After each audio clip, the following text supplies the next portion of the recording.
Director de la película, el señor Jon Favreau. Y a nuestro protagonista, Tony Stark, el señor Robert Downey Jr.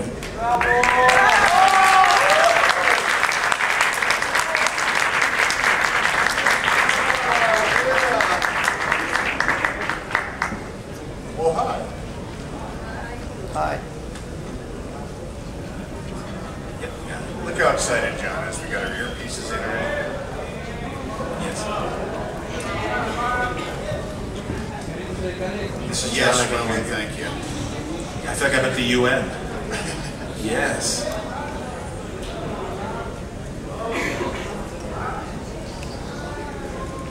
Muy bien, empezamos con las preguntas, por favor. La paleta número 1.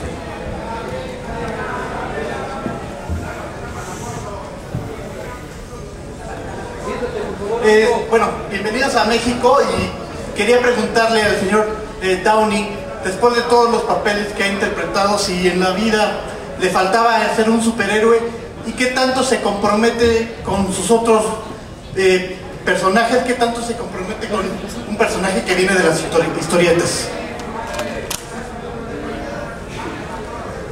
Well,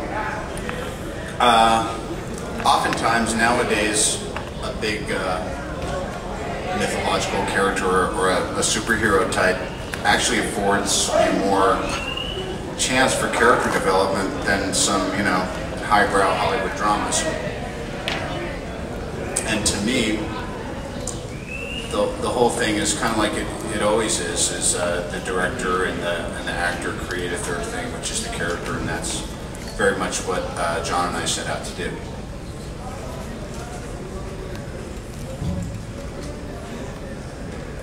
Muy bien, pregunta número 2. Buenos días.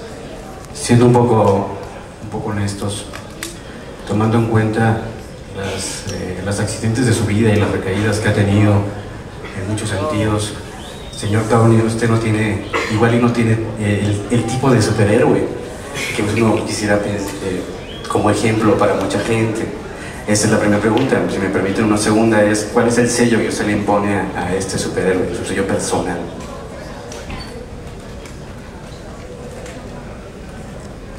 Well, Tony Stark is a pretty imperfect guy. I like that the translation actually, I don't know how to say it, but it said, let's be a little bit honest. I would like John to respond to this question because we look after each other in these matters. Look, La conferencia fue a las 11. this was a big Ahorita deal, no hay nada. and I'm glad somebody asked it, because now that the movie's done, and his performances I couldn't be happier with, and I'm very proud of the film, everybody enjoys what he did. But at the time when we first went out to cast Robert, a lot of people had that very question. And what I always said was, if there's ever an opportunity to have Robert play a character like this, it is Tony Stark. We are Marvel, and we're trying to be true to the comic books. And in the comic books, Tony Stark's wrestled with these kinds of problems. I didn't want some young actor who hadn't experienced anything to try to portray this complicated character. When Tony Stark walks down the red carpet, he's grown up in that spotlight. So is Robert. Tony Stark's a genius. Robert's a smart guy. You can't have a dumb kid who's been waiting tables to pretend to be this mastermind, this inventor, this futurist. These are things that Robert researches in his free time. But also, he's a guy who hits rock bottom in this movie. I didn't want this movie to be like Superman, where a guy comes from another planet, he's perfect all the way through. Marvel is about flawed characters who make mistakes and bounce back. More importantly for me, I had to look into Robert's eyes and know I don't relate to Robert at all based on his past. We have very different pasts. But where he is now and where his energy is something that is right where mine is. And I think that he's really brought out the best in me, and I hope I brought out the best in him. Because I believed him, and I believe that he was serious about wanting to take advantage of an opportunity. And as fun as it is to discover a new talent, and you watch them go from somebody who can't even pay their visa bill to somebody who is walking down the red carpet, the level of gratitude that I see in Robert's eyes as we go through this process together of somebody who has had it all and has hit hard times and not had anything, and now has come back between this movie and Tropic Thunder and all the movies that he's doing to greater than he was before his rough patch, really makes me feel connected with him and proud of him. And of all the elements I'm proud of in this film and the hundreds of people who work together, the one guy I'm the most proud of is this guy, because he made a commitment to me and he made good on it, and now he's made me look like a genius. I really think he has.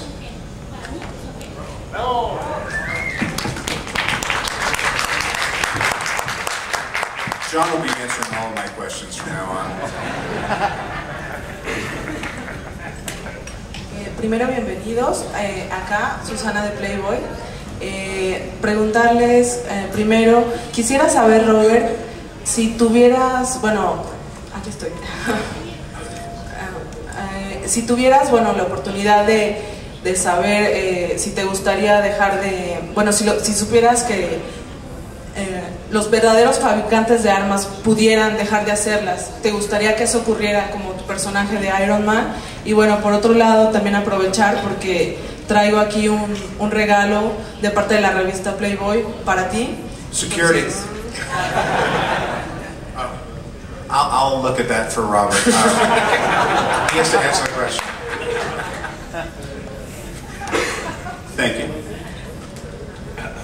John, let's see if there's anything we can Am I in there? If anything we can use in the sequels there. Well, again, you know, this whole journey has been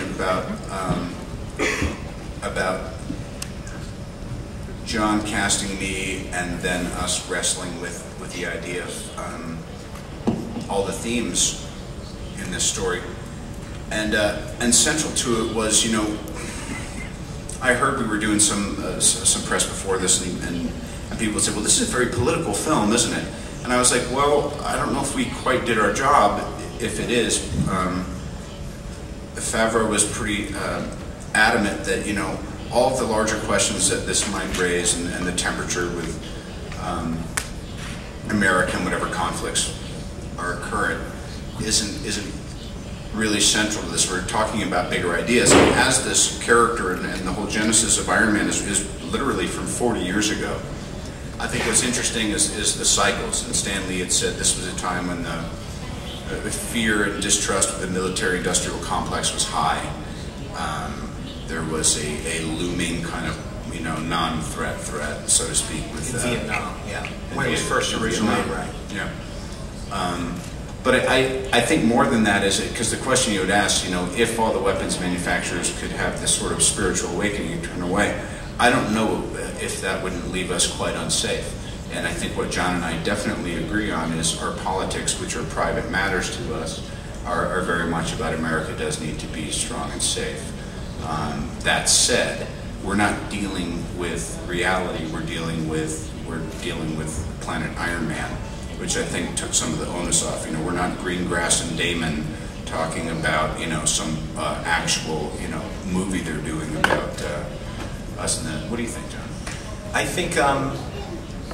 think every film that has come in the last 7 years has been informed by 9/11.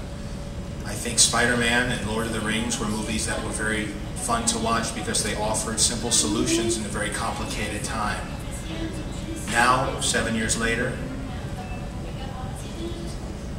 more of what's currently going on creeps into movies. And I think that if there's any message, it's not necessarily going from weapons to pacifism. I think Tony Stark is a guy who saw very simple solutions and didn't really see the ramifications of what he was doing. And really the movie's about a guy realizing and seeing firsthand what he's introduced to the world and the effect it's had. And he decides that he has to make up his own mind because there are bad people in the United States and there